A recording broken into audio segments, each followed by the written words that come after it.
In the name of God, Creator, Christ, and Holy Spirit. Amen. Rex has challenged me to preach from the pulpit on my last Sunday, so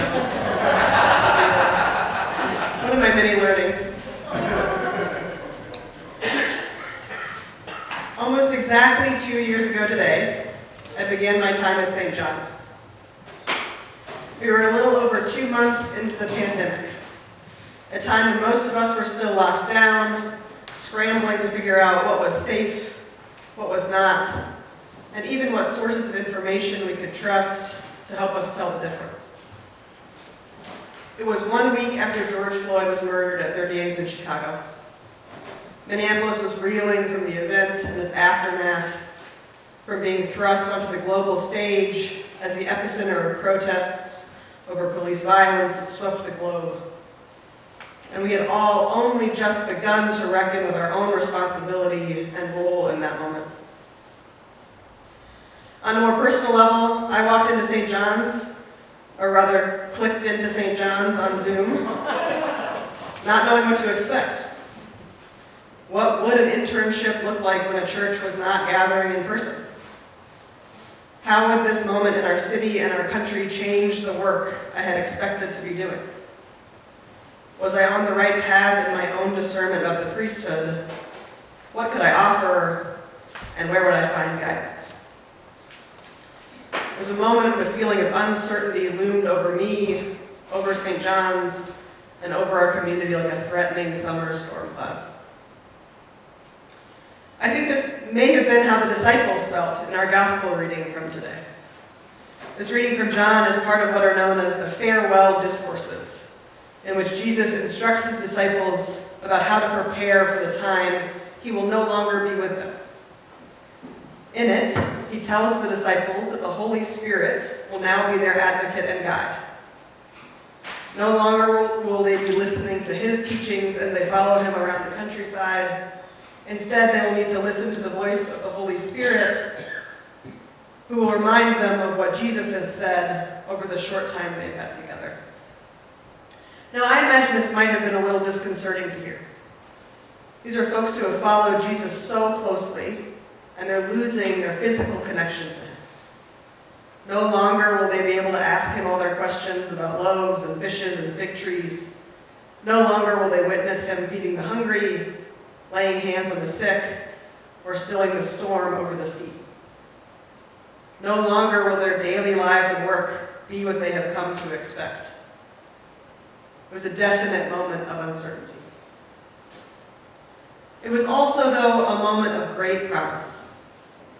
Jesus was assuring his disciples that if they had the courage to listen and trust in the Holy Spirit, and to support and show love for each other and for the world around them, they had no reason to be afraid. I am going away, and I am coming to you, Jesus explains. What strikes me as I think about these feelings the disciples must have experienced of uncertainty and anxiety, coupled with hope and relief, is how much they have mirrored my own and our experience over the last 2 years. Because even in this time of utter unknowing, I have seen such promise and love in this community. I've seen the patience and grace given to each other when services went online and we were all scrambling to figure out what church could look like. I've seen it in the honesty and courage in conversations about our own racial heritage and our own complicity in systems of oppression. These are conversations that aren't easy, but people undertook them with openness and determination. I've seen caring and support among us in the person who, without being asked by anyone on staff, called to check in on members of this church who she knew had asthma last summer when the wildfires were compromising our air quality.